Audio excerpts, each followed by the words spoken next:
Buongiorno, benvenuti al Focus TG. Siamo anche oggi in onda, in diretta, per informarvi di quello che sta succedendo in Veneto. Tante le notizie che arrivano dalla nostra regione, la cronaca, l'attualità, la politica, la situazione di famiglie, imprese e anche amministrazioni comunali alla presa con le bollette che, pur essendo scese un po', insomma, come abbiamo visto nei giorni scorsi, sono piuttosto drammatiche per moltissime persone, moltissime aziende e moltissime amministrazioni comunali.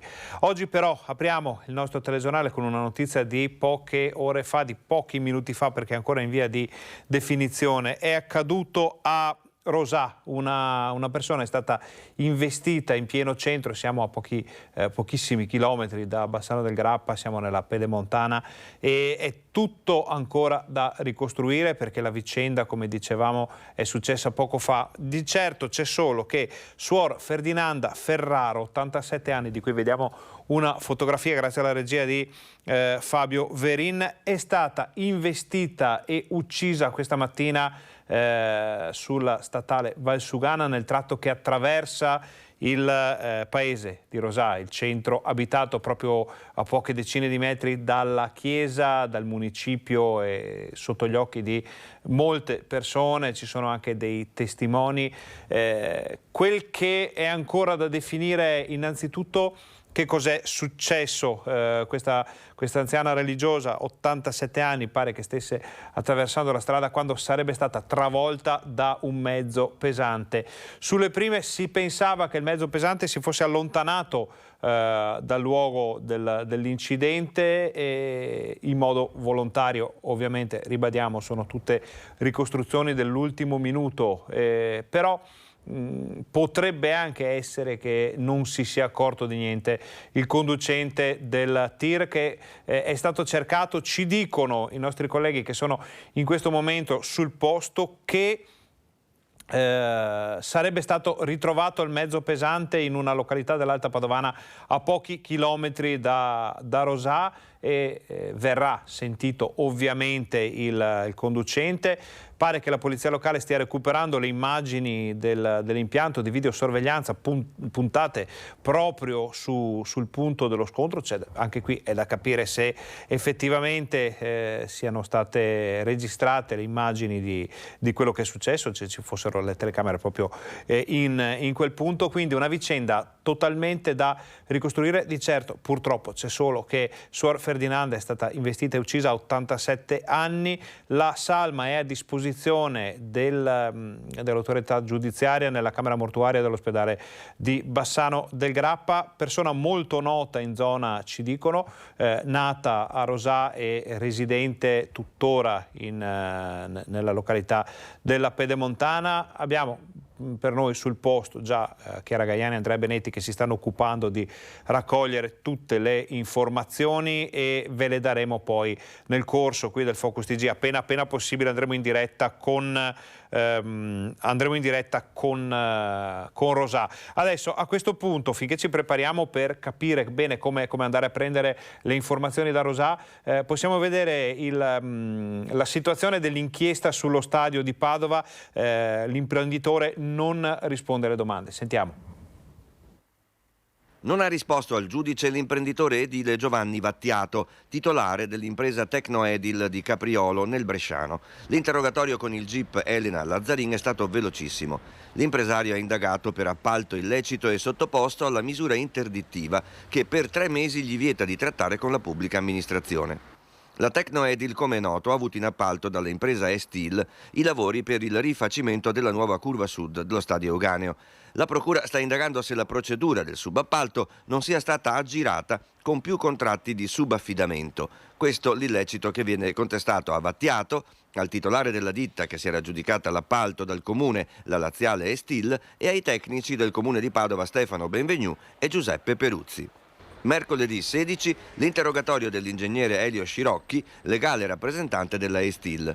Il cantiere intanto rimane sotto sequestro. Il comune ha tempo fino a venerdì per chiederne la riapertura. Finite questo cantiere, rispettate gli ultras, i tifosi padovani tutti. Pretendiamo sincerità, serietà e rispetto, scrivono gli ultras del Padova in un comunicato che prosegue così. Sappiate che la misura è colma e per amore siamo pronti a tutto, anche a proposte o scelte drastiche.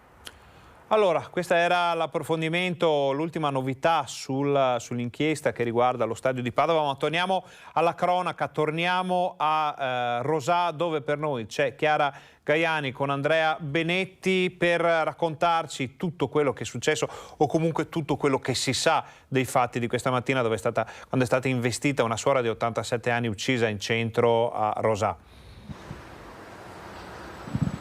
Sì, buongiorno Ferdinando e buongiorno ai telespettatori. Il collega Andrea Benetti sta inquadrando il cancello dell'Istituto Palazzolo delle Suore Poverelle. Usciva proprio da lì suor Ferdinanda Ferraro, 87 anni, una vita passata proprio all'interno di questo istituto. Tra l'altro questa sorella era originaria di Rosà. Come tutte le mattine, ancora da sola, camminando, si recava alla messa nella chiesa di Rosà e quindi stava facendo proprio il percorso che sto facendo io, quindi aveva raggiunto le strisce pedonali all'altezza di questo punto per poi attraversare la statale Valsugana. Erano circa le 7:20 quando un autoarticolato, un mezzo pesante con il trattore, quindi con il rimorchio, che stava arrivando da Bassano diretto verso Cittadella, l'ha investita. Il punto esatto dell'investimento non è ancora chiaro, perché ovviamente poi l'impatto è stato molto violento, la suora è stata sbalzata, il mezzo pesante ha proseguito la sua corsa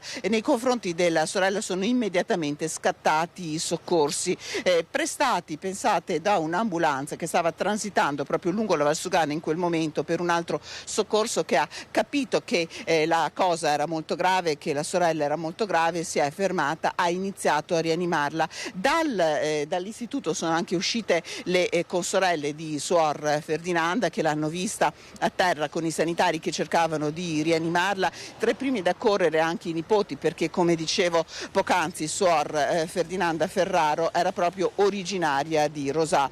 Sono stati inutili tutti i soccorsi, purtroppo per la sorella non c'è stato nulla da fare. La strada è stata immediatamente chiusa dalla polizia locale di Rosà, in supporto sono arrivati anche i colleghi di Tezze sul Brenta, dal semaforo all'incirca fino a qua, per eseguire tutti i rilievi. Immaginate cosa può essere accaduto qui, con la Valsugana chiusa proprio nel centro storico di Rosà dalle 7:30 alle 9:30.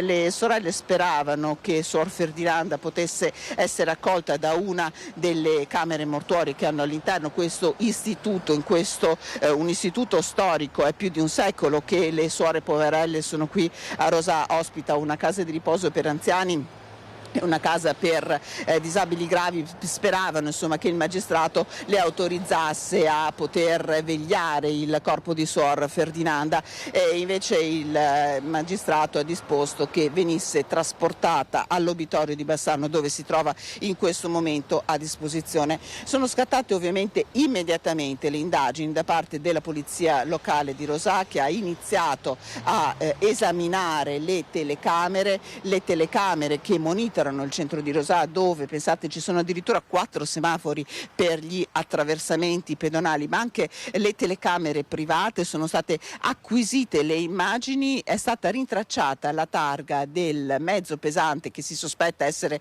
il responsabile dell'investimento mortale accaduto qui. Si tratta di un mezzo polacco che è stato individuato a Fontaniva, ma il vice istruttore della polizia locale con cui siamo in contatto ci ha detto che nel pomeriggio ci daranno tutti i ragguagli. Perché? Perché non è ancora chiara l'esatta dinamica di quanto è accaduto, e tra le ovviamente ipotesi c'è quella che purtroppo sia stata una tragedia legata al fatto che l'autista che viaggia a sinistra all'interno del mezzo non abbia visto la sorella che attraversava la strada. Che cosa dire ancora? Questo resta un tasto dolentissimo per questa zona della pedemontana bassanese. Come potete vedere dalle immagini che vi stiamo mostrando in diretta, c'è una lunga fila di mezzi pesanti fermi, di automobili e di mezzi pesanti fermi al semaforo. Vi posso assicurare che noi insomma è un paio d'ore che siamo qui e la situazione è rimasta sempre la stessa. Resta quindi una statale trafficatissima, addirittura il traffico probabilmente è aumentato dall'apertura della Pedemontana Veneta nel centro di una città importante della zona come Rosà e alcuni ci hanno detto, anche a me è capitato l'altro giorno di essere sfiorato, quella che ha colpito Suor Ferdinanda è quasi una tragedia annunciata. Se mi permetti ti aggiungerei un piccolo ritratto di Suor Ferdinanda perché questa sorella insomma abbastanza bassetta era veramente nel cuore dei cittadini di Rosà. Abbiamo sentito una signora che è con lei insomma nel periodo della sua giovinezza, aveva fatto la scuola di avviamento al lavoro, era una suora molto brava a ricamare, una sorella molto preziosa anche per le 24 suore che ancora vivono qui, molto solare, molto serena, che accettava anche, ci hanno raccontato, i problemi della sua età, della vecchiaia. Chiara, allora intanto grazie per queste prime informazioni, immaginiamo che arriverà tanto materiale poi su cui lavorare per il TG Bassano di questa sera. Ritengo di poter condividere con te una considerazione giusto appena prima della pubblicità. Durante il tuo collegamento le immagini di Andrea Benetti ci hanno fatto vedere un continuo flusso di traffico, camion, mezzi, insomma non ci pare che siano tanti posti in Veneto che soffrono di una situazione come questa. Tu che da giornalista sei molto spesso in giro per la nostra regione, che cosa ne pensi? Qual è la tua opinione?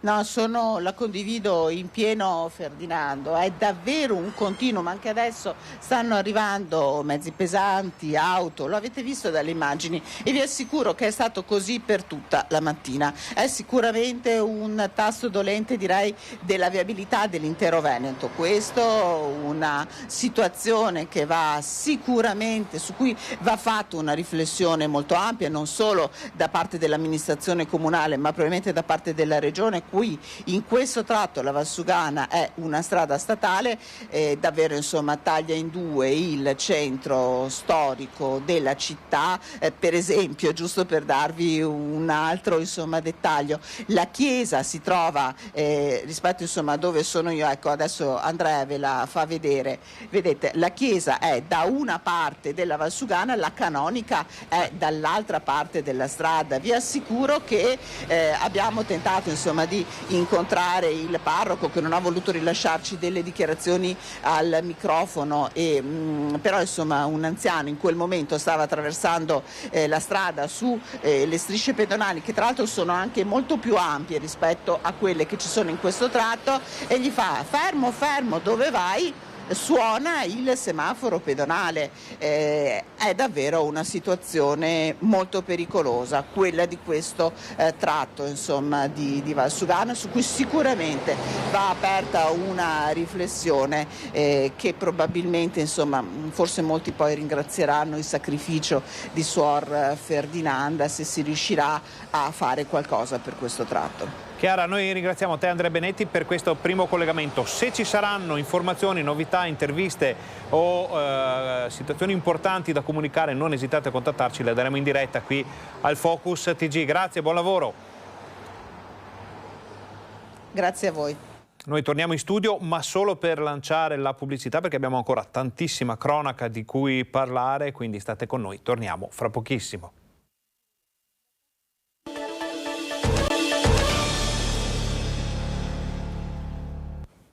Buongiorno, bentornati al Focus TG, siamo in diretta anche oggi in onda per informarvi di quello che sta succedendo in Veneto. Siamo in attesa di novità sulla vicenda con cui abbiamo aperto il nostro telegiornale, ovvero l'investimento, l'uccisione di una suora di 87 anni a Rosà, in pieno centro, un camion l'ha travolta. Le indagini sono in corso anche gli approfondimenti sulle immagini delle telecamere di videosorveglianza pubbliche e private puntate sulla statale Valsugana. Pare che il camion sia stato rintracciato perché si è allontanato dal luogo dell'incidente. Secondo alcune informazioni pare che possa essersi allontanato perché non si è accorto di niente il conducente, ma come ha detto la nostra collega Chiara Gaiani in collegamento pochi minuti fa, è tutto ancora in via di definizione, quindi è proprio una notizia sulla quale vi aggiorneremo poi nel corso della nostra informazione. Adesso andiamo avanti con le notizie che arrivano da Padova.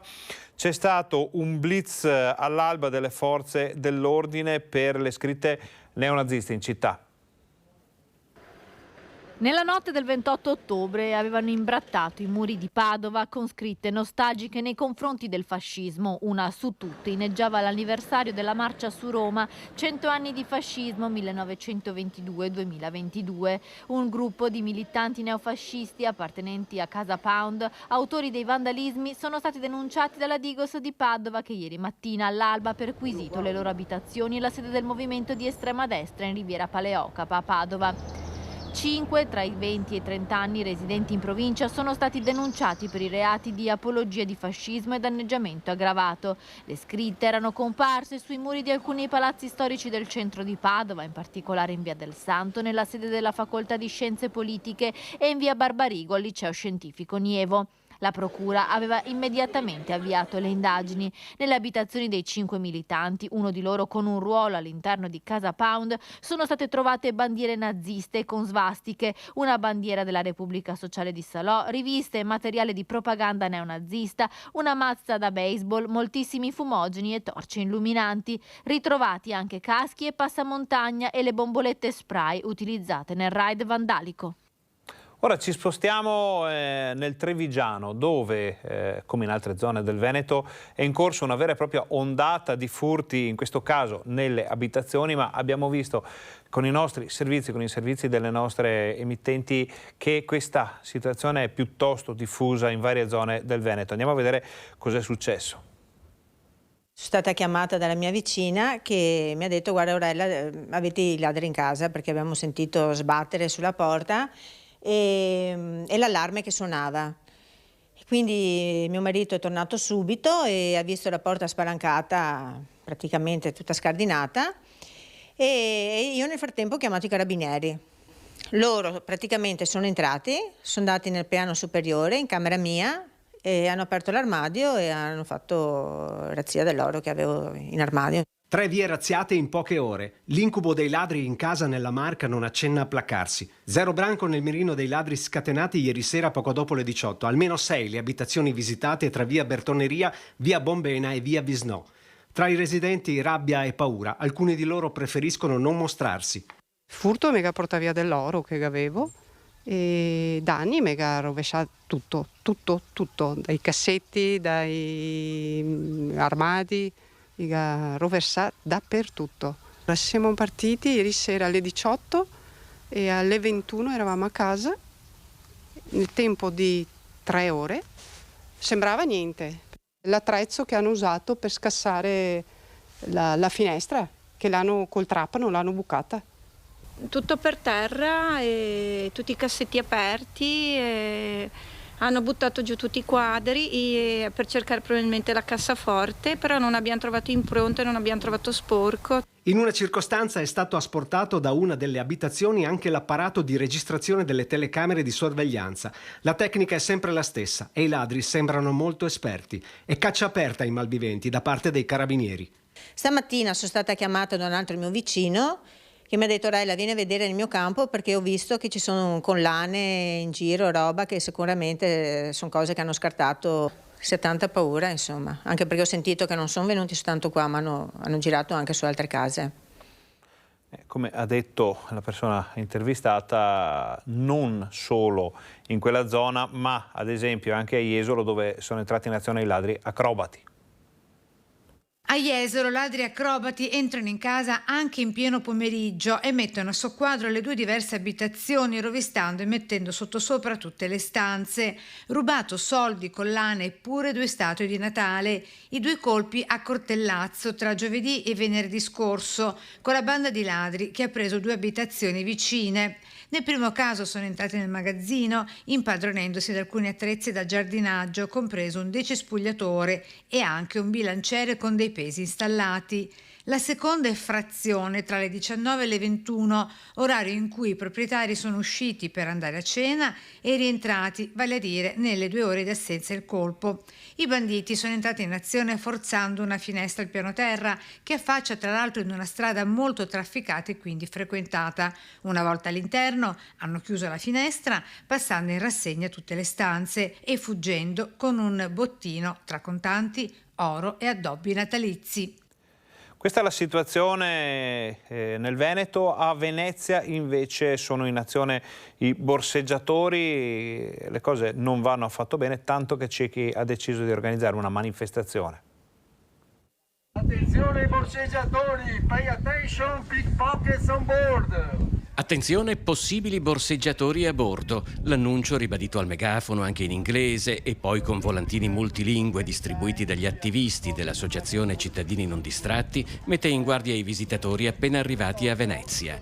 In laguna l'attività del borseggio, prevalentemente ai danni dei turisti, conta su una nutrita platea di professionisti e la calca agli approdi dei vaporetti è tra le situazioni preferite di chi per mestiere alleggerisce i portafogli altrui. Al nostro arrivo abbiamo trovato una banda di uomini che abbiamo cercato di tenere d'occhio e vedere un attimino se agivano e bloccarli sul fatto. Proprio mentre stavate avvisando i passeggeri della probabile presenza di borseggiatori? Sì. Damiano Gizzi è presidente dei Cittadini Non Distratti, un'associazione riconosciuta, attiva in città da anni attraverso decine di volontari che hanno censito centinaia di borseggiatori a beneficio delle forze dell'ordine, studiandone abitudini, modalità d'azione e nascondigli della refurtiva. Che cos'è? È un portamonete con documenti, carte, biglietti. Quindi qualcuno ha rubato il portamonete e poi ha lasciato quello che non gli serviva. Certo. In una lettera aperta ad istituzioni e forze dell'ordine, i cittadini non distratti chiedono tra l'altro un potenziamento delle squadre antiborseggio in borghese e un'idonea informazione sul rischio concreto di essere derubati. A volte è capitata qualche incomprensione anche con le forze dell'ordine e magari la domanda che si pongono anche alcuni cittadini è: perché non vi fate i fatti vostri? Vedere e non far nulla non è da me, non è dai volontari che costituiscono il gruppo dei cittadini non distratti. Ognuno ha i suoi problemi, come si suol dire. A Bassano c'è qualche problema con ciclisti indisciplinati. Allora, facciamo una brevissima pausa pubblicitaria. State con noi perché torniamo fra pochissimo.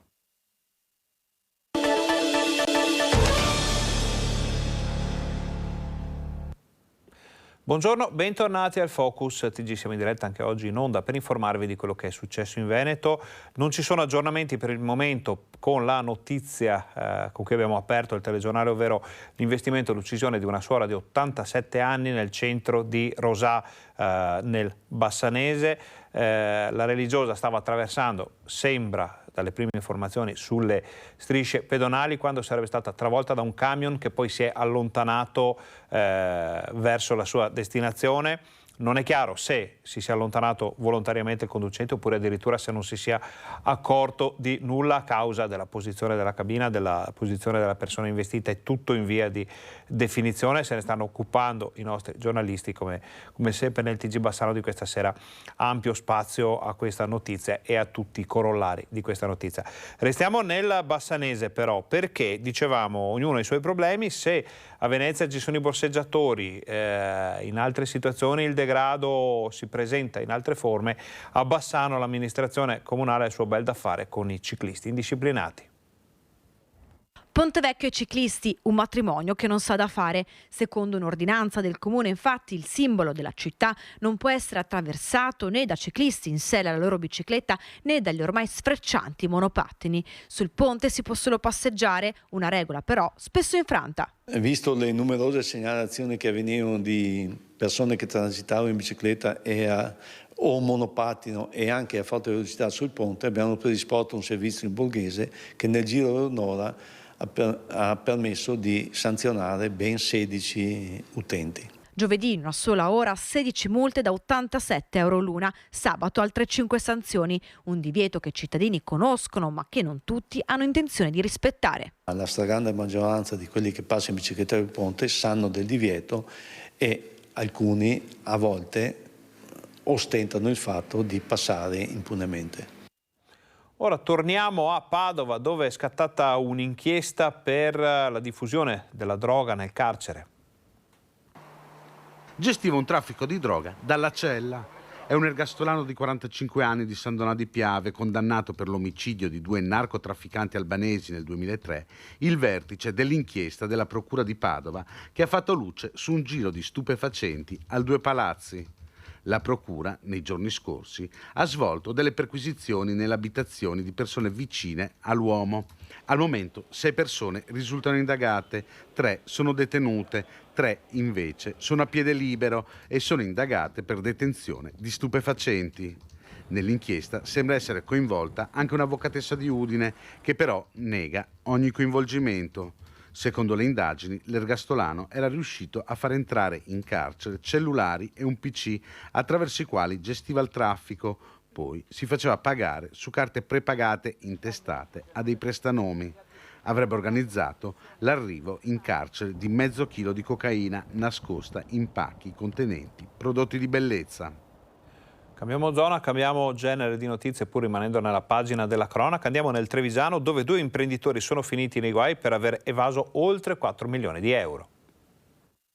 Abbiamo individuato 2 imprenditori trevigiani che hanno occultato all'estero 4,2 milioni di euro presso banche con sede in Svizzera e nel Principato di Monaco, paesi definiti come paradisi fiscali. Nei guai sono finiti 2 imprenditori trevigiani attivi nel settore metalmeccanico e in quello dell'arredo per uffici. Le indagini delle Fiamme Gialle, grazie alla cooperazione internazionale tramite il reparto del Comando Generale, hanno permesso di ricostruire l'entità delle somme che 2 contribuenti hanno trasferito all'estero, facendoli sfuggire al fisco italiano. Le disponibilità finanziarie erano intestate in questi paesi esteri non direttamente ai 2 imprenditori, ma a società appositamente create per evitare di creare un collegamento diretto con le 2 persone. Soggetti giuridici creati appositamente per schermare ulteriormente i titolari delle cospicue somme e rendere più difficoltosa la loro individuazione,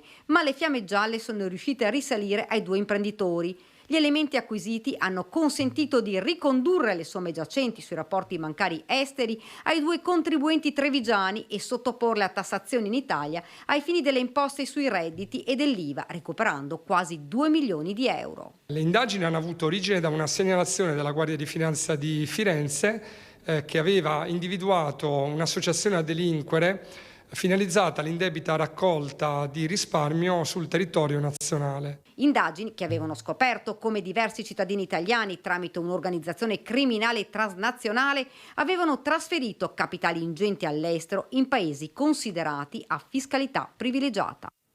Finanza in azione anche a Venezia, dove sono state scoperte delle barche utilizzate come alberghi galleggianti che però non avevano le autorizzazioni. Sequestrate a Venezia 4 imbarcazioni utilizzate come veri e propri alberghi galleggianti, senza averne però i necessari requisiti. Il sequestro dopo un controllo congiunto di Guardia di Finanza e Polizia Locale. 2 delle imbarcazioni ormeggiate, una vicina all'altra, alla Giudecca, le restanti nella vicina isola di Saccafisola e battenti bandiera inglese. Ci troviamo di fronte a una ricettività che è borderline e con una definizione normativa di difficile comprensione e difficile adattamento. Noi non possiamo che essere sempre dalla parte della Guardia di Finanza, che ovviamente se ha preso questo provvedimento aveva delle ragioni giuridiche forti, e attendiamo di vedere come proseguiranno i fatti. Le imbarcazioni gestite come strutture alberghiere collegate internamente tra loro per mezzo di una passerella. In totale disponevano di 27 cabine con sistemazione in doppia e tripla e potevano ospitare fino a 75 persone. Certo che di queste situazioni borderline Venezia è piena. L'ispezione condotta dalle Fiamme Gialle e dalla Municipale ha fatto emergere irregolarità amministrative che andavano dall'abusivismo dell'attività ricettiva a presunti illeciti edili. L'ispezione di oggi è soltanto l'ultima di una lunga serie e che fa seguito a quella di fine luglio scorso. L'operazione della Guardia di Finanza è cosa antica, nel senso che già nel passato erano stati presi dei provvedimenti. Ora ci spostiamo a Vicenza per un'operazione delle forze dell'ordine che hanno scovato 2 pericolosi pregiudicati ritenuti autori di rapine, ferimenti, spaccio di droga e furti. 2 gambiani, un curriculum criminale di cui vergognarsi. Uno a 25 anni, sbarcato a Lampedusa nel 2016, vive di espedienti. Nel 2021 una rapina in un supermercato aveva portato al ferimento di una cassiera. 2 anni fa a Schio l'aggressione di un anziano rapinato del portafoglio. Poi un furto in abitazione a 2 ville. Inseguito dalle forze dell'ordine, oppone resistenza a pubblico ufficiale. Gli episodi che gli vengono attribuiti lo hanno portato a patteggiare 2 anni di reclusione. Espulso, aveva fatto ricorso sostenendo di non meritare il rimpatrio perché ben integrato in Italia. Ma il tribunale di sorveglianza aveva rigettato la sua opposizione proprio per la sua pericolosità sociale. L'altro gambiano ha 43 anni, richiedente asilo politico, nel 2017 inizia a spacciare droga a Milano, dove viene trovato con 2 coltelli e un martello. Nel 2018 viene condannato per droga, ricettazione e resistenza a pubblico ufficiale. L'immigrato, irregolare in quanto non idoneo all'ottenimento della protezione internazionale che aveva richiesto, si trasferisce in Veneto a Vicenza e continua a delinquere fino all'arresto per cumulo di pene. L'ufficio immigrazione della questura di Vicenza lavora per mesi per ottemperare a tutte le pratiche burocratiche legate al rimpatrio dei 2 pericolosi pregiudicati stranieri tra documenti, visti e autorizzazioni. Il questore Paolo Sartori emette un decreto di allontanamento dall'Italia e i 2, già detenuti nella casa circondariale di Vicenza, vengono espulsi e scortati dagli uomini della questura sino al loro paese d'origine, dove vengono consegnati alla polizia del paese africano. Ora andiamo a Preganziol, dove c'è stata una lite violentissima fra 2 donne in una sala slot. Forse una parola di troppo ed è scoppiata una furibonda lite tra 2 donne. È accaduto nella notte intorno alle 2:30 presso una sala slot di Preganziol. Sicuramente alla base futili motivi. Certo è che una 37enne di origini marocchine, in stato di evidente alterazione psicofisica, si è scagliata violentemente contro una 28enne del posto presente nel locale. Sono volati schiaffi, pugni, calci. Poi la straniera ha preso in mano il coccio di una bottiglia ed ha minacciato la giovane. Non solo, nella colluttazione le ha strappato anche l'orecchino, procurandole una ferita al lobo sinistro. Ad allertare i carabinieri le persone presenti nella sala slot. Sul posto sono arrivati i militari del radiomobile della compagnia di Treviso. A seguito della lite, entrambe le donne hanno dovuto ricorrere alle cure mediche. Ad avere la peggio l'aggredita, che ha riportato contusioni facciali agli arti superiori e inferiori ed una profonda ferita al lobo dell'orecchio sinistro. Tutte lesioni ancora in fase di attenta valutazione da parte dei sanitari, mentre la 37enne ha rimediato alcuni giorni di prognosi per contusioni al volto. Sarà ora l'autorità giudiziaria a valutare la vicenda anche sulla scorta dell'esito degli esami clinici cui l'aggredita sarà sottoposta per valutare la gravità delle lesioni riportate. Vi ricorderete delle reazioni di ogni genere al cosiddetto decreto Rave Party, un'opportunità secondo molti per fermare situazioni di degrado che sarebbero avvenute e sono avvenute secondo le autorità anche nel Vicentino. Ne abbiamo parlato col prefetto. Rave Party, cambia il decreto. Dopo le polemiche sul giro di vite voluto dal nuovo governo, il provvedimento adesso si avvia all'iter parlamentare che lo porterà in Commissione Giustizia al Senato. Il decreto è stato modificato, ridefinendo meglio il tipo di raduno considerato illegale e quindi superando l'idea che ci possa essere un effetto negativo della legge sulle generiche manifestazioni di piazza. Ritocco al ribasso delle pene per chi organizza o partecipa ai rave party, escludendo le intercettazioni telefoniche nelle possibili indagini. La questione dei rave party oggi però non è solo un tema astratto che si gioca sui tavoli della politica, ma ha ricadute concrete anche nel Vicentino. Abbiamo avuto esperienze di tentativi, dico io, di rave anche nel Vicentino e anche recentemente, e da questo punto di vista siamo stati bravi attraverso gli organi informativi a riuscire a intercettare subito questo tipo di preparazione e e a orientare diversamente, insomma, queste cose. In buona sostanza non c'è stato nemmeno un risalto mediatico, in altre circostanze addirittura insomma, non sono state completamente svolte, però è un tema che sempre più spesso in qualche modo esiste, va affrontato. In questo momento il governo lo ha fatto con un decreto che poi sarà sottoposto al vaglio parlamentare, vedremo quale sarà la valutazione definitiva. Certo, indubbiamente poter offrire più strumenti nella esigenza di intervento è un fatto che io giudico positivamente. Ora noi facciamo un'altra brevissima pausa pubblicitaria, state con noi perché torniamo fra pochissimo.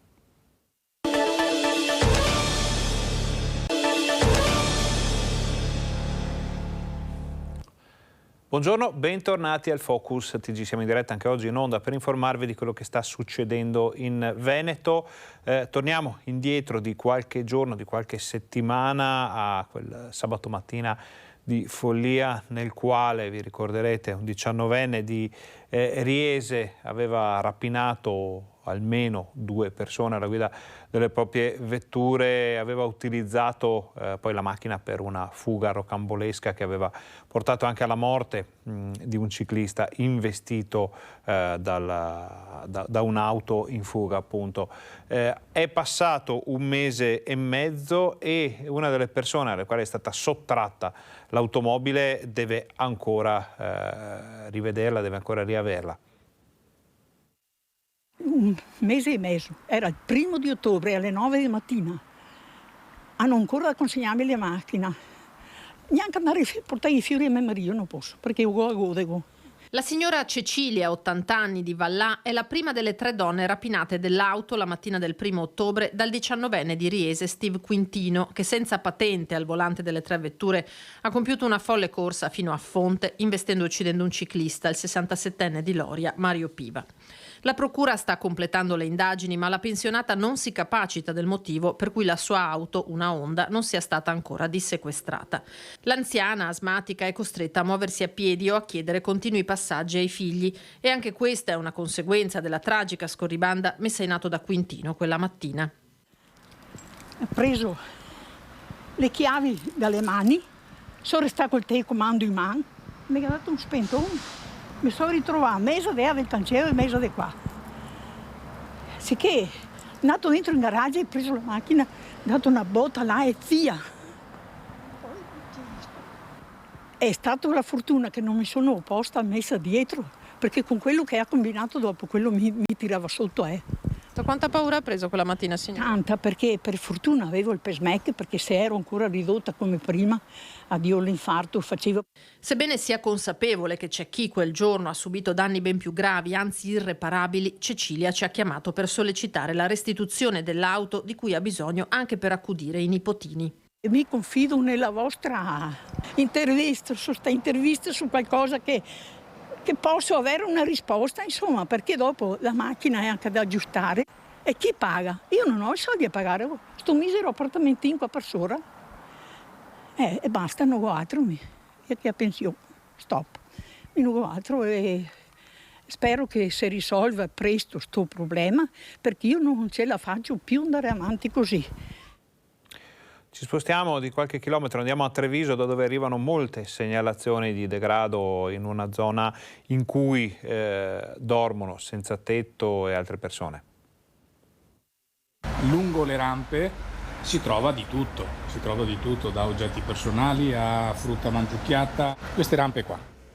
Lei scende giù, arriva fino al menu 1, quindi se lei fa questa rampa qui arriva a 1, a 0, poi c'è un'altra rampa di scale che va all'interrato vero e proprio, e più giù si va e più regali si trovano. Solo 2 mesi fa era intervenuta la questura per il ripristino dell'ordine nel parcheggio dell'area Appiani, dove si erano stanziati in modo abusivo 35 richiedenti asilo. Ma a distanza di tempo la situazione sembra essere tornata a quella di prima, con bivacchi e dormitorio nel vano scale interno del parcheggio P1 giallo. Onestamente capisco che una signora di 60 anni che viene via dall'ufficio alle 6:30 di sera, se li trova al piano interrato, penso che non sia contenta. I fruitori del parcheggio sostengono in particolare che gruppi di stranieri lasciano materassi, odore, sporcizia e panni stesi sul corrimano delle scale e siano ben organizzati con un vero e proprio centro di stoccaggio vicino all'ascensore. Capisco che hanno bisogno anche di svernare, snottare, non sanno dove andare, però speriamo che a quanto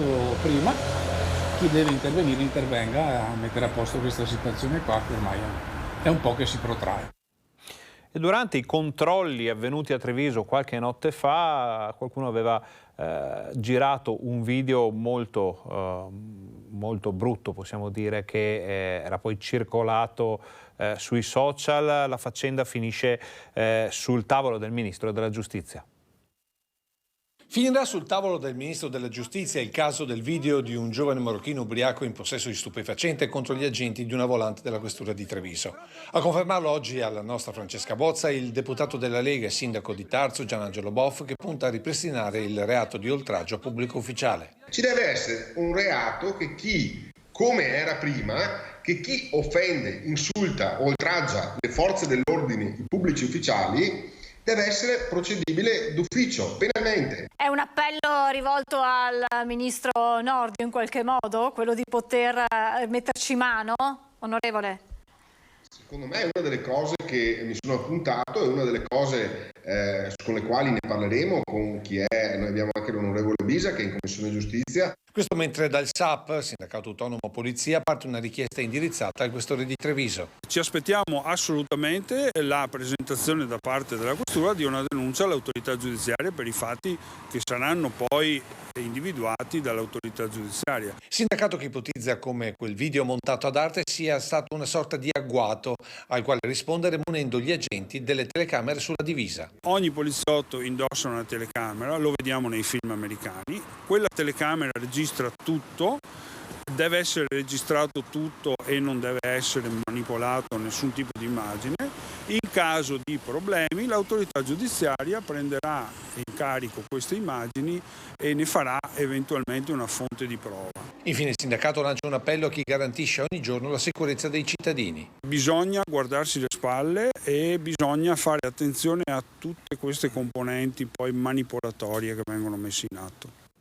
Momento difficile anche per i vigili del fuoco padovani, pronti addirittura, sembra, a una manifestazione di protesta. I vigili del fuoco padovani proclamano lo sciopero. Dopo il tavolo in prefettura con il dirigente, la rottura. Ora i tempi saranno stabiliti con la commissione di garanzia per i servizi pubblici essenziali. Purtroppo da parte del dirigente di Padova c'è stata una totale chiusura. Non intende colloquiare con le organizzazioni sindacali e a questo punto siamo costretti a indire uno sciopero provinciale. I sindacati denunciano una carenza di personale che va ad incidere sui servizi che vengono forniti alla cittadinanza.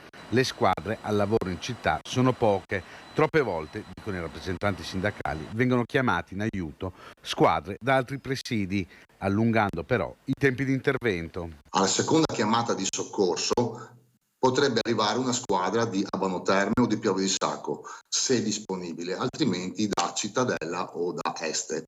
Questo è un grosso problema perché comunque in caso di incendio vi posso lasciare immaginare cosa potrebbe succedere. Da parte della dirigenza, dicono i rappresentanti dei lavoratori, c'è stata una chiusura totale che ha inevitabilmente portato ad una rottura.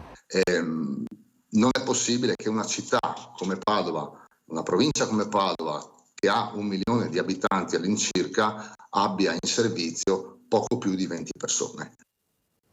Cambiamo argomento, pronti a riaprire ovviamente la pagina della cronaca se dovessero arrivare novità. Andiamo a vedere a Bassano perché pare che si stiano scrostando le balaustre del Ponte Vecchio inaugurato davvero pochi mesi fa. È passato poco più di un anno dall'inaugurazione in grande stile dello storico Ponte Vecchio di Bassano, riconsegnato alla comunità dopo anni di lavori di restauro e, guardate un po', le balaustre del lato a sud, quelle più esposte all'intemperie e al sole, si stanno già scrostando, dando un'immagine alquanto discutibile del manufatto palladiano, perché la cosa non passa inosservata. Siete stati proprio voi telespettatori a segnalarci il fatto e noi siamo stati a controllare con le nostre telecamere, riscontrando lo stesso anche a ridosso della copertura verso Angarano. Che dire, non bastavano le ragnatele che imbrattano il legno e i lampadari, adesso sul povero ponte pure le balaustre nuove di zecca che perdono colore. Adesso un tema piuttosto spinoso che sta destando molte reazioni anche a livello nazionale, perché una giovane donna di Massanzago ha deciso di sottoporsi a un intervento per evitare di avere figli. Questa vicenda è poi, come abbiamo detto, è passata di bocca in bocca, è finita sui social e se ne parla davvero ovunque. Sentiamo perché. Ho sempre saputo di non essere nata per diventare madre. Da questa consapevolezza nasce la volontà di Francesca Guacci, 28enne di Massanzago nel Padovano, di sottoporsi a un intervento di asportazione delle tube. Una scelta drastica che Francesca ritiene però un suo diritto. Appena compiuti 22 anni ho deciso di pretendere questo mio diritto e ho iniziato ad informarmi più seriamente, perché negli anni precedenti ero stata rimbalzata da medici, professionisti di vario tipo che non volevano fornirmi le informazioni necessarie e addirittura mi denigravano, mi davano della snaturata, mi consigliavano visite psichiatriche.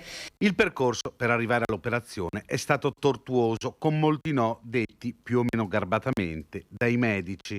A 5 anni dall'operazione, Francesca dice di non essersi pentita e che non si pentirà. Sono sempre stata una persona molto introspettiva, che si è chiesta chi è, cosa vuole dalla vita.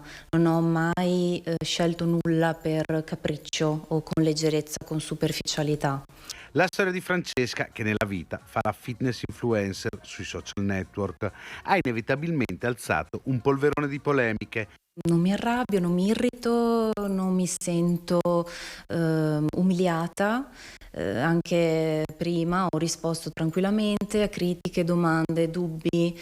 Qualcuno si è permesso di usare certe parole, ma dentro di me non ho sentito nulla. Prima di sottoporsi all'operazione usava contraccettivi che però non le garantivano l'adeguata sicurezza di non restare incinta. Questa operazione era perfetta per me, poco invasiva, non è sterilizzante perché ovaie e utero, gli organi riproduttori restano, si resta fertili, il ciclo rimane. Sì, è un'asportazione, è una sorta di mutilazione se vogliamo, ma è molto leggera. Il problema della denatalità, che in provincia di Padova ha visto crollare in 10 anni il numero dei nuovi nati, non la preoccupa. Se guardiamo la situazione globale, siamo in una situazione di sovrappopolazione e in ogni caso penso non sia un motivo sufficiente per mettere in discussione se stessi e le proprie scelte di vita. Portasse anche all'estinzione resterebbe un nostro diritto. Dichiarazioni molto molto forti che, come abbiamo detto, stanno suscitando tantissime reazioni. Noi siamo in collegamento ora con Valentina Visentin e un medico che si occupa appunto di queste tematiche. Valentina, buongiorno. Buongiorno Ferdinando, sì, qui con me c'è il dottor Gianfranco Iorizzo, coordinatore nazionale del Comitato Percorso Nascita del Ministero della Salute, responsabile del servizio di medicina prenatale dell'USL 6 Euganea. Commentiamo la decisione di questa ragazza che in giovane età ha deciso di asportarsi le tube. Nell'intervista che ha rilasciato ai nostri microfoni ha raccontato di aver subito più volte il rifiuto dei medici a questo intervento. Perché? Certo, è assolutamente normale perché il nostro Servizio Sanitario Nazionale ha come primo obiettivo migliorare le condizioni di salute della donna qualora compromesse. Quando una donna accede a noi o un paziente, noi cerchiamo di istruire il miglior percorso terapeutico demedicalizzando al massimo il percorso del paziente, cioè dargli il massimo beneficio con il minore impatto. Nel caso di una richiesta di pianificazione familiare, cioè la paziente arriva e dice io non desidero gravidanze, noi gli proponiamo prima i metodi naturali, come può essere il racconto dei giorni, il muco cervicale, oppure metodi farmacologici che sono la pillola che si è evoluta perché esiste il cerotto transdermico, l'anello vaginale, le spirali a rame oppure la spirale medicata e anche recentemente c'è un dispositivo sottocute che rende impossibile, cioè ti dà un anticoncezionale che dura circa 3 anni. Invece, essere sottoposto a un intervento chirurgico, io devo avere dei criteri di eleggibilità, cioè non posso far entrare in sala operatoria una paziente senza indicazione, e le indicazioni approvate dalle società scientifiche sono aver raggiunto un'età materna di circa 35 anni, anche se le indicazioni poi verranno revisionate, aver avuto almeno 1 o 2 figli, oppure avere una serie di cicatrici all'utero indipendentemente dall'età materna, come ad esempio può essere una giovane donna che ha già avuto 3 tagli cesarei e che ci chiede la sterilizzazione tubarica, perché l'intervento chirurgico non è scevro di rischi, ci sono i rischi chirurgici a cui poi bisogna anche a un certo punto rispondere e chiedersi: ma è stato appropriato il percorso di questa paziente? Ecco, la ragazza aveva 23 anni quando ha fatto questo intervento, quindi molto giovane e forse poco consapevole dell'istinto materno. Certo, c'è l'istinto materno che per fortuna abbiamo, tutte le coppie ce l'hanno prima o poi nella vita. Quello che è ben studiato dal punto di vista epidemiologico è che questo avviene intorno a 32 anni, addirittura avrebbe un picco a 40. Quindi scegliere, cioè sottoporre un intervento chirurgico così drastico, bisogna avere una consapevolezza molto forte. È ovvio che l'esigenza del paziente noi la cogliamo, cerchiamo di renderla consapevole e farà un percorso, se non c'è un'indicazione medica, anche un percorso psicologico per capire. L'unico momento in cui noi agiamo chirurgicamente è per i pazienti fragili, cioè i pazienti che sono affetti da disabilità e quindi non riusciamo a governare l'anticoncezionale. Allora questi possono essere, indipendentemente dall'età, essere sottoposti a sterilizzazione tubarica chirurgica. Allora ringraziamo il dottor Gianfranco Iorizzo e restituisco la linea allo studio. Noi ringraziamo Valentina Visentin, suo ospite, un tema che ha implicazioni, come abbiamo visto, sanitarie, implicazioni anche etiche, morali, personali, con la portata di quello che è accaduto. Insomma, era naturale che si sviluppasse una discussione che sappiamo essere a livello nazionale, proprio in questo momento che poi travalica dai social all'informazione, si sposta su vari livelli. Ovviamente ve ne daremo conto qui nel corso del Focus TG. Chiudiamo questa parte dedicata alla sanità con una notizia che riguarda l'ospedale San Bortolo di Vicenza. Vicenza è centro di riferimento del Triveneto. L'ematologia di Vicenza non ha bisogno che la presenti io, perché negli anni c'è stato un susseguirsi di professionisti molto validi che hanno creduto in quello che facevano e hanno lasciato anche allievi di interesse. L'ematologia del San Bortolo si conferma eccellenza nazionale nella guerra contro la leucemia e i linfomi. 3 anni fa fu autorizzata dall'AIFA, prima nel nord-est, nell'utilizzo della terapia innovativa denominata CAR-T.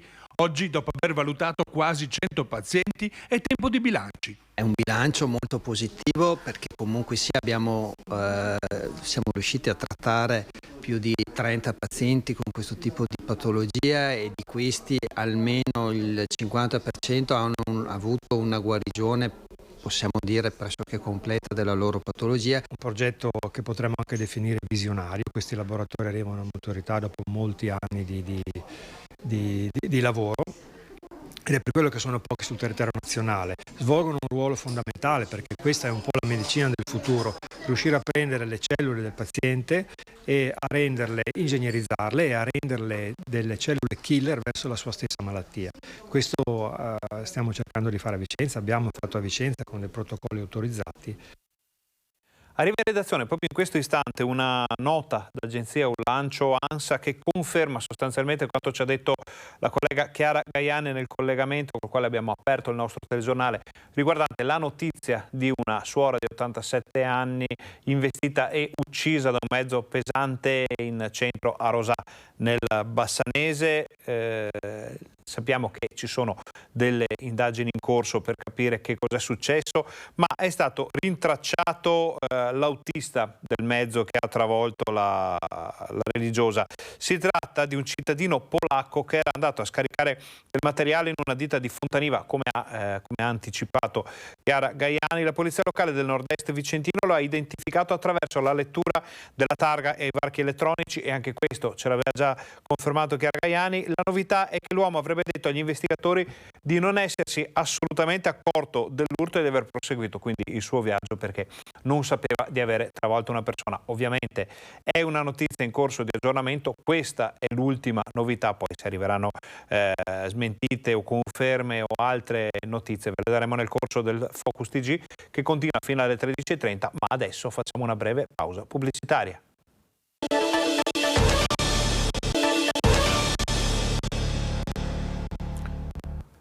Buongiorno, bentornati al Focus TG, siamo in diretta anche oggi in onda per informarvi di quello che sta succedendo in Veneto. Ci spostiamo a Padova dove a causa del cambio di stagione finalmente per molti versi è arrivato a portare via quella cappa di caldo fuori stagione che si era vista fino a pochi giorni fa, però questo crea parecchi rischi per chi ha deciso di vivere all'aperto, senza tetto, sbandati, altre persone che magari lo hanno fatto per scelta di vita. A Padova si è deciso di anticipare di 2 settimane l'accoglienza di queste persone.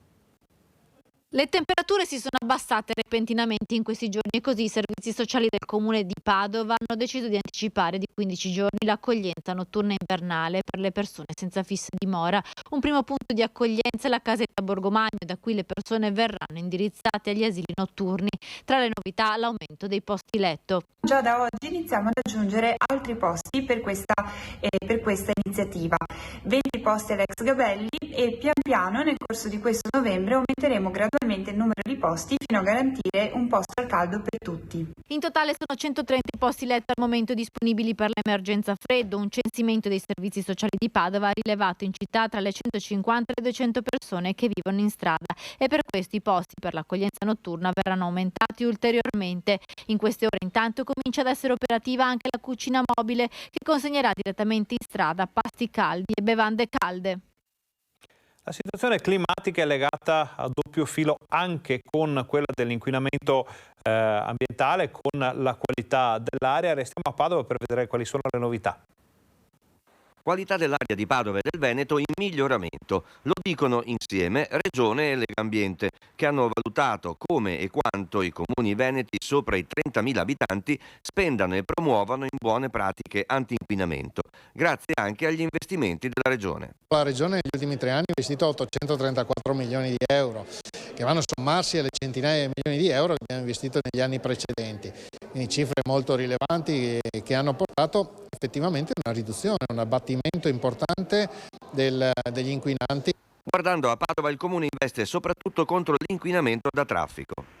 Attraiamo molte auto da fuori città, per cui dobbiamo puntare molto sulla mobilità sostenibile. Su questo stiamo lavorando a lungo termine con un finanziamento di 400 milioni per la gran parte PNRR ministeriale per la realizzazione delle 2 nuove linee tranviarie, ma stiamo lavorando anche con soluzioni più di breve termine, come ad esempio l'implementazione delle ciclabili o del mezzi in sharing, biciclette e monopattini, che oggi stanno portando diverse migliaia di persone ogni giorno in città. Preoccupa gli amministratori la nuova direttiva europea che introdurrà dei limiti ancora più restrittivi alle polveri sottili. Su questo, ha detto Bottacin, è importante che lo Stato spieghi all'Europa le particolarità del bacino padano. Approfondiamo questo tema andando a vedere più da vicino i risultati e i contenuti di questo importante incontro sull'inquinamento.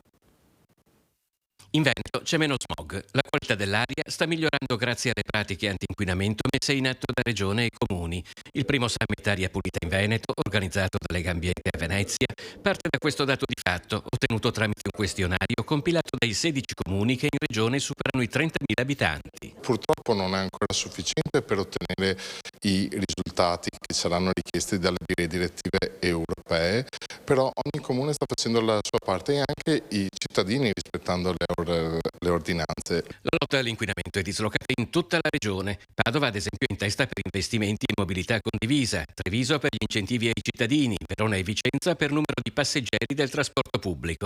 Complessivamente i comuni veneti hanno investito 400 milioni di euro per migliorare la qualità dell'aria e non sono soli. La Regione negli ultimi 3 anni ha investito 834 134 milioni di euro, che vanno a sommarsi alle centinaia di milioni di euro che abbiamo investito negli anni precedenti.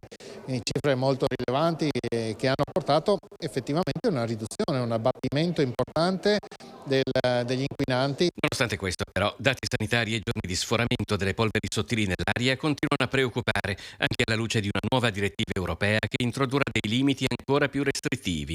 Secondo Legambiente Veneto, occorre rafforzare il coordinamento tra i vari enti. Lavorano tutti su, layer, strati separati. Noi vogliamo che invece questi strati si mischino, che si lavori a multilivello e che le azioni possano essere ripetute e sostenute economicamente in tutti i territori per fare in modo che le buone pratiche possano penetrare i livelli amministrativi e possano essere copiate e adeguate anche in territori diversi da quelli dove si sviluppano.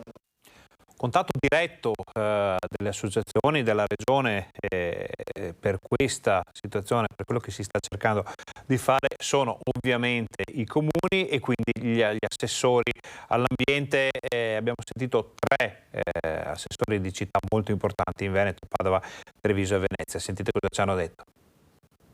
Dal rafforzamento dei trasporti pubblici agli incentivi per il cambio caldaia, i comuni capoluogo del Veneto stanno investendo sempre più in politiche antismog.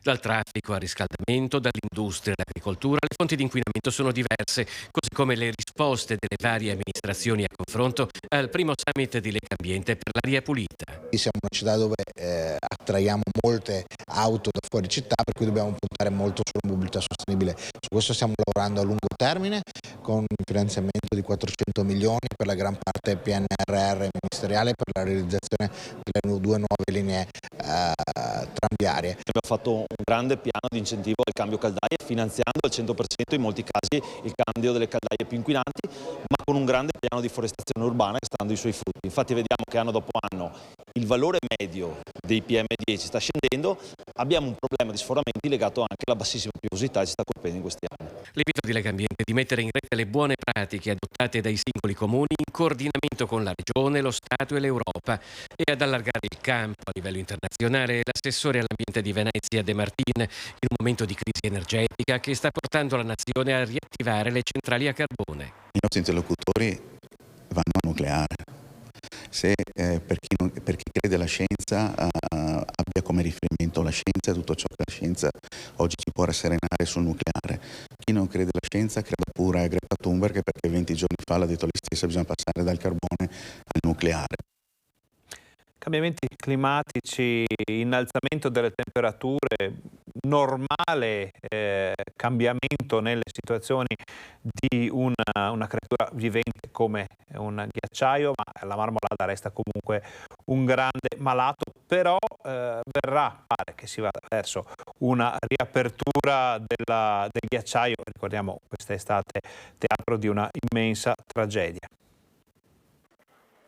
In tempi brevi si risolve, questione di qualche giorno. Parola dell'assessore e vicepresidente della provincia autonoma di Trento, Mario Tonina. L'attesa è per il varo del piano della sicurezza per la riapertura del ghiacciaio della Marmolada, una relazione tecnica elaborata dalla Protezione Civile Trentina che entro questa settimana consentirà la sospensione o addirittura la revoca dell'ordinanza di agosto del comune di Canazei, fortemente sostenuta dagli impiantisti della società bellunese Marmolada SRL, al momento in estrema difficoltà in vista dell'avvio della stagione invernale. Stamattina proprio Marmolada SRL e Comune di Roccapietore hanno investito della questione il consorzio Dolomiti Superski. Il Dolomiti Superski è una voce importante fra gli imprenditori delle Dolomiti e forse la voce più importante, quindi crediamo che avere alleato il Dolomiti Superski sia la cosa primaria. È un alleato perché per il Dolomiti Superski la Marmolada chiusa è sicuramente un punto negativo. In una duplice missiva, impiantisti e amministrazioni di Roccapietore chiedono al consorzio Dolomiti Superski di assumere ogni azione utile a consentire l'avvio della stagione invernale essenziale per la comunità, sia sotto il profilo economico che sociale. Ufficialmente il consorzio finora ha tenuto un profilo basso, preferendo stare alla larga da una questione politico-amministrativa che è diventata tale dopo la presa di posizione netta della provincia di Trento di qualche giorno fa. fa. La sicurezza delle persone prima degli aspetti di ogni natura. La dichiarazione ufficiale dell'ente guidato da Maurizio Fugatti, che ha annunciato la conclusione del lavoro dei tecnici chiamati a svolgere accertamenti in grado di dare indicazioni inconfutabili e funzionali alle previsioni gestionali future del ghiacciaio.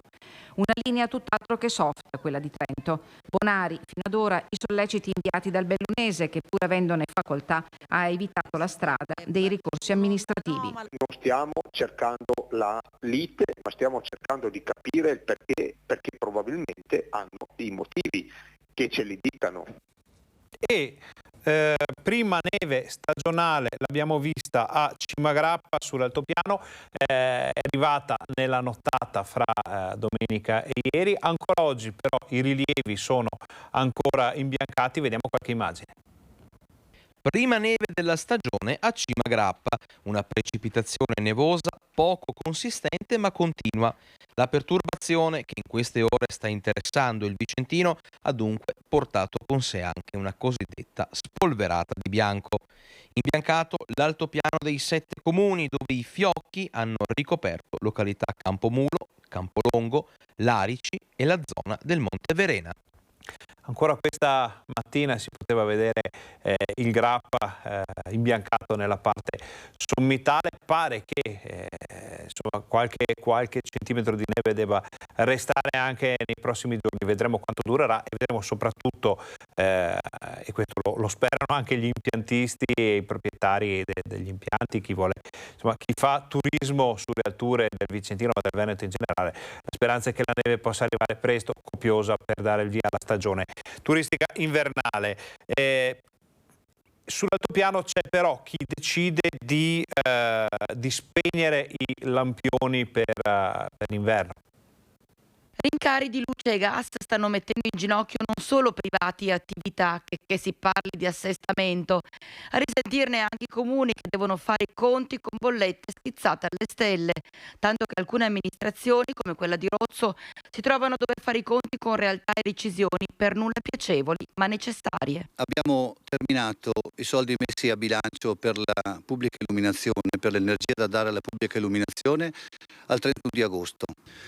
Abbiamo capito che non potevamo andare avanti così, per cui abbiamo provveduto a staccare alcuni punti luce, eliminare alcuni punti luce, lasciando in sicurezza il paese. Sembra non bastare, perché i consumi sono comunque elevati. Stiamo pensando in questi giorni, insieme alla mia giunta naturalmente e al Consiglio Comunale, a staccare l'intero impianto di illuminazione durante la notte, dall'1 fino alle 5, 5 e mezza di mattina. E anche in occasione delle festività natalizie non ci saranno le luminarie tradizionali. Si pensava, naturalmente all'albero di Natale, un punto di luce vicino al centro del paese, il municipio e la chiesa, senz'altro. E poi di trasformare il paese, con il contributo di tutti, in un presepe diffuso. Così ognuno potrebbe mettere vicino alla propria abitazione un piccolo presepe, un piccolo segno di Natale, un albero. Potrebbe anche trovare un nuovo modo di interpretare il Natale attraverso tanti presepi diffusi in tutto il paese.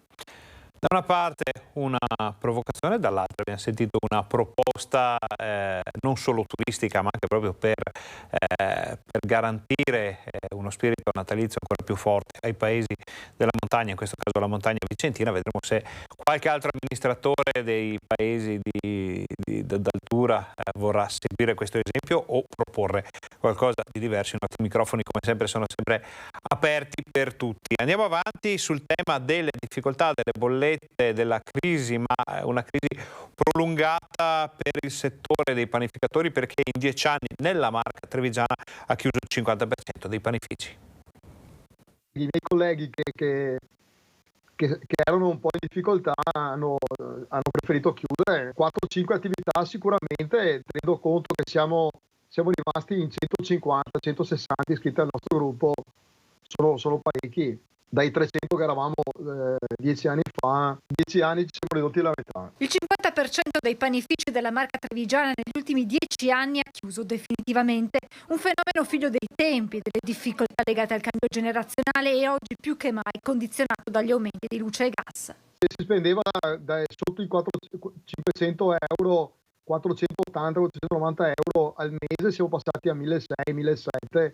parlando del gas. Energia elettrica più o meno la stessa cosa. Simile all'andamento delle materie prime, farine e zucchero. Lo zucchero dai 55-60 centesimi al chilo è passato all'euro, sopra l'euro. La farina prima costava sotto i 50 centesimi, adesso il grano tenero va sopra i 70-75. Sono stati questi i temi al centro dell'assemblea provinciale del gruppo panificatori di Ascom nel fine settimana a Valdobbiadene. Al termine dell'incontro è stata preparata una lettera di richiesta al governo per attuare interventi strutturali. Per la riduzione dei costi delle materie prime e anche per evitare accaparramenti o cose strane, oppure che ci mancano farine o altre materie prime, e soprattutto che energia elettrica e gas, che per noi sono essenziali, ci vengano in qualche maniera dati a un prezzo politico. E in Veneto ci sono circa 130.000 disoccupati all'anno. Vediamo. I disoccupati mediamente sono circa 120-130.000 in Veneto. Di questi i dati relativi all'approccio di genere è più o meno il 50% maschi e femmine. Questi alcuni dati di Veneto Lavoro che pone l'attenzione su come il mercato sia profondamente cambiato. A livello regionale noi abbiamo avuto più di 150.000 posti di lavoro distrutti dal 2008 in poi e 200.000 ricostruiti, quindi c'è stata una rapida distruzione e ricostruzione soprattutto in settori diversi. Per esempio nella manifattura siamo ancora sotto di 40.000 unità e nei servizi invece abbiamo realizzato più di 200.000 unità. È fondamentale per le imprese fare e saper fare elementi che caratterizzano la competitività. Le imprese del territorio devono fare i conti con l'evoluzione dei tempi e soprattutto trovare soluzioni per trasferire questo saper fare alle nuove generazioni. Il saper fare non è una cosa che si impara sui libri, ma lo si può trasmettere giorno dopo giorno facendosi anche aiutare da quei processi di digitalizzazione e di formazione che tra l'altro vengono fortemente sostenuti, come con questo caso dalla Camera di Commercio di Venezia Rovigo, dalla Regione Veneto e dagli strumenti anche del Ministero come Industria 4.0.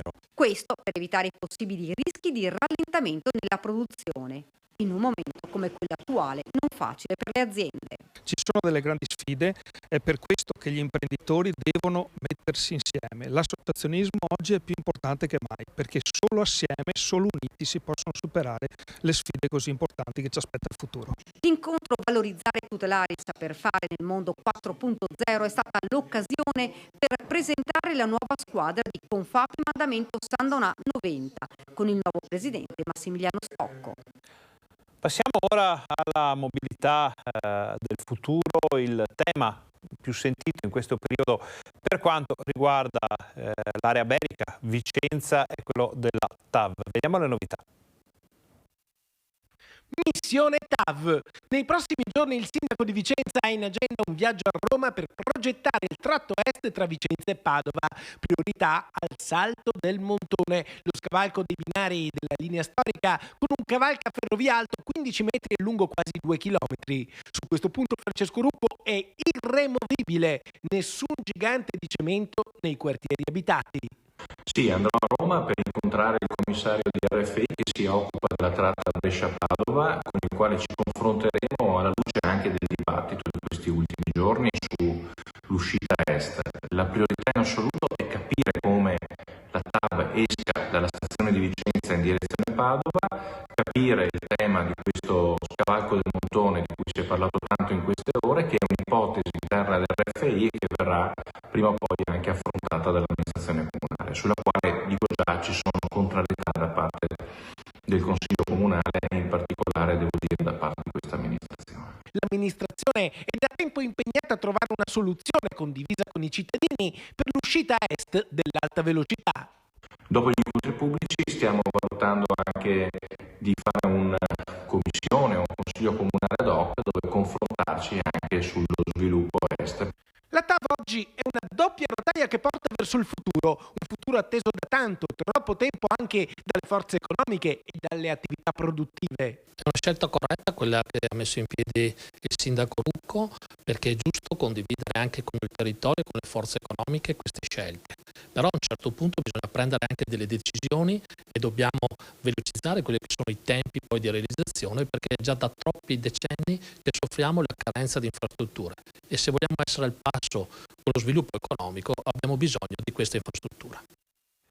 La mobilità del Vicentino guarda alla TAV, la mobilità invece della montagna veneta guarda a quelli che sono i servizi per evitare che lo spopolamento diventi veramente un male endemico. Se ne è parlato a Belluno.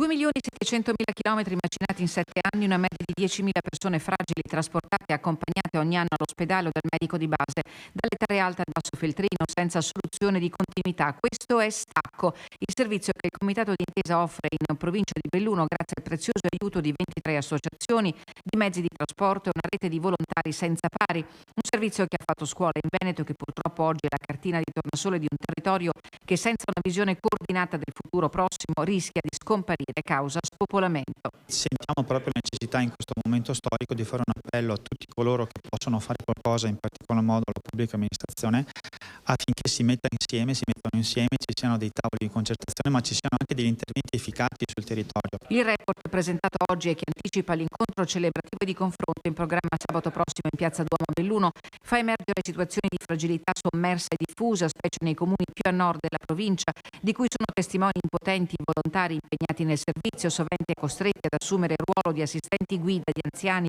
che non hanno riferimenti familiari. C'è una rete familiare molto più fragile, c'è un sistema di volontariato che non si sente pronto e con difficoltà assume nuove responsabilità, c'è un sistema di servizi che pur esistendo e pur essendo organizzati però fanno fatica loro stessi a essere presenti come forse vorrebbero. Non servono maggiori fondi per il servizio, servono azioni politiche chiare sul futuro di questa provincia, spiega il Comitato d'Intesa, che dal suo osservatorio guarda al rischio non così distante di negare ai residenti della montagna la perdita del godimento dei diritti. Quello alla salute lo è. Siamo veramente in difficoltà a poter garantire un trasporto sociale per l'intera popolazione bellunese da qua a 5 anni. Allora, abbiamo aperto il nostro telegiornale con la notizia tragica dell'investimento di una suora di 87 anni a Rosà, travolta e uccisa da un camion mentre attraversava la strada, e a Vicenza, e questo riguarda un po' tutte le grandi città del Veneto, però a Vicenza ci sono i residenti di Viale Trento che chiedono attraversamenti pedonali più sicuri. Sì, non si fermano, comunque anche normalmente, soprattutto se sei anziano, soprattutto se hai della disabilità, no, è un problema. Il quartiere di Viale Trento è caratterizzato da un asse stradale molto utilizzato dagli automobilisti che mette in connessione diretta la circolazione attorno alla cinta muraria Scaligera con quella più esterna della città. Per professionisti e residenti questa strada può diventare un ostacolo pericoloso e quasi insormontabile in alcuni momenti della giornata. Sì, là, vicino dove c'è l'Agip ci sono le strisce pedonali. Sì. E lì non si ferma nessuno, difficilmente. Cosa ci vorrebbe, un semaforo secondo lei? Ma secondo me sì. Far rispettare i limiti sarebbe l'essenziale. Non si ferma nessuno più o meno, la gente viene veloce, si passa. Sì, attraversando, per cui tu devi essere più attento di quelli che corrono con le macchine. Cosa bisognerebbe fare secondo E scusa, qualche segnaletica più visibile che almeno da lontano si vede che... Sì, ci sarebbe più bisogno di illuminazione, soprattutto in corrispondenza di attraversamenti pedonali. Sì, le confermo il problema che c'è in questa viale qua in Viale Trento, e se ne parlava appunto di illuminare questo viale. Illuminazione scarsa un po' dappertutto, ma questo insomma l'importante sarebbe che andassero molto più piano le macchine. Illuminare meglio, sì, illuminare un po' di più, soprattutto nelle ore diurne, quando comincia il buio e alla mattina presto. Chiudiamo con una serie di eventi dedicati al modo di combattere la violenza sulle donne. La forza delle donne, 8 appuntamenti a Marostica in occasione del 25 novembre, giornata contro la violenza sulle donne. Dal 17 novembre al 1 dicembre, incontri, spettacoli, dibattiti per capire come affrontare una delicatissima tematica che ogni anno registra numeri spaventosi. Basti pensare che nel solo territorio di Marostica si stima un 11% in più di casi rispetto allo scorso anno.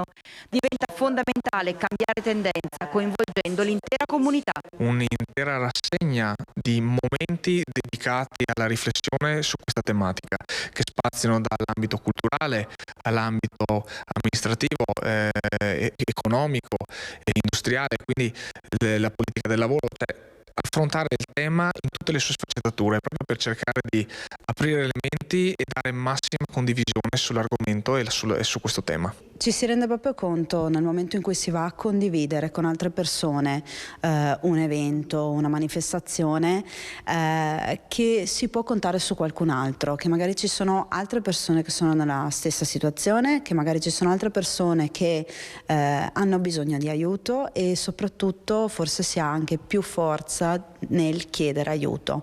Si pensa che non si è da soli.